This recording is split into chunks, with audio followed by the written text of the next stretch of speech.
So I think this lo-fi old school computer that I have, I don't know how old this computer is, it's really old, actually works nicely for the second film I want to talk about, which is Searching. Searching. I highly recommend getting this on Blu-ray, and I'll explain why, or watching it on Blu-ray. So it is directed by Aneesh Chaganty. It's his first film, and it was written by Aneesh and Sev Oyahayan. Hope I said that right. And they came up with this. So I'm not sure about Sev, but Anish went to USC, and then he went to work at Google, and he made a lot of short films and videos and things for Google.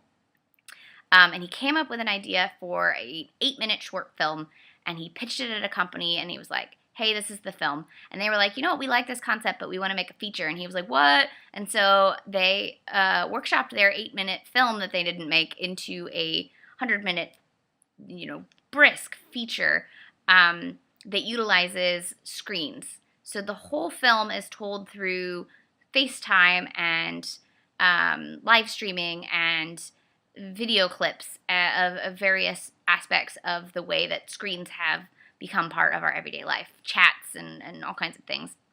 Tumblr, and it's really wonderfully shot. And the reason I recommend getting the Blu-ray is that there's a special feature at the end.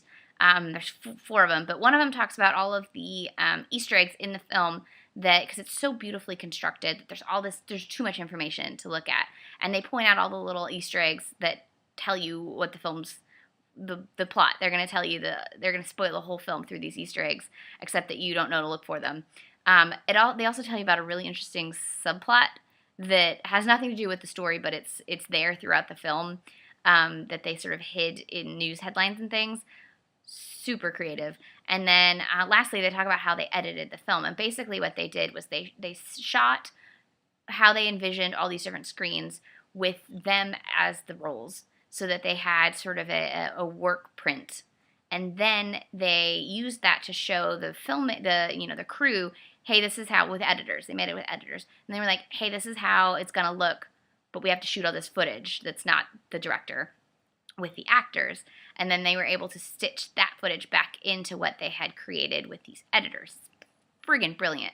Like the construction on this film is insane. Like, you could learn to make films by watching the special features, honestly. And we should all be able to make films with our iPhones. Like, it's crazy that we don't. So the plot is that John Cho plays a widower who whose teenage daughter has disappeared. He discovers has disappeared.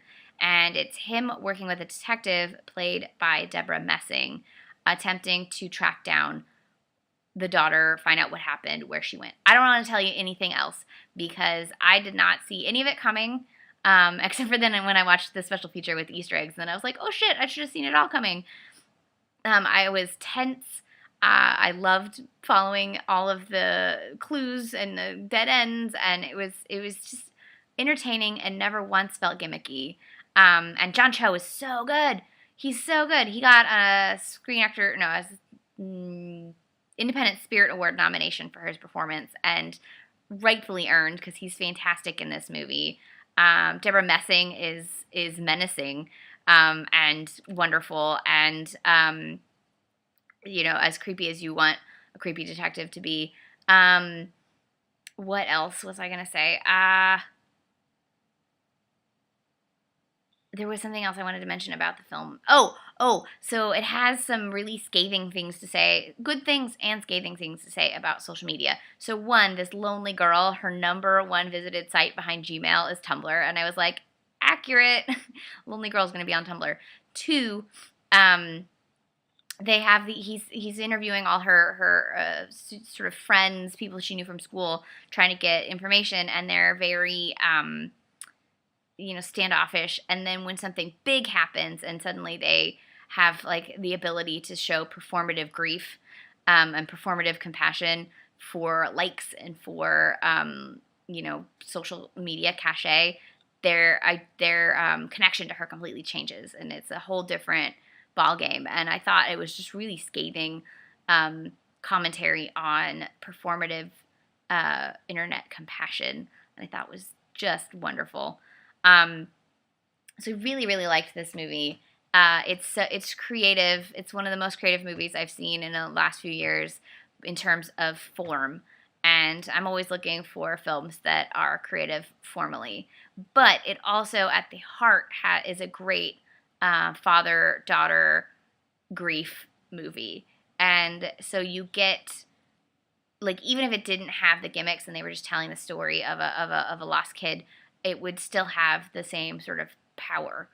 But it's aided by this creative use of technology to tell the story and to unfold the mystery. And so I think it's fantastic, and you should 100% check it out. Again, it is Searching. It's a first-time director. I'm like jealous. Well, he made shorts, but first-time feature director, and I'm looking forward to this writing duo and director have another film coming out with I can't remember who it was, Sarah Paulson, I think. So I'm looking forward to another thriller from them because they clearly know what they're doing in this genre and are really doing something creative with the craft, and that's always refreshing. So this is Searching, stars John Cho. You should 100% check it out.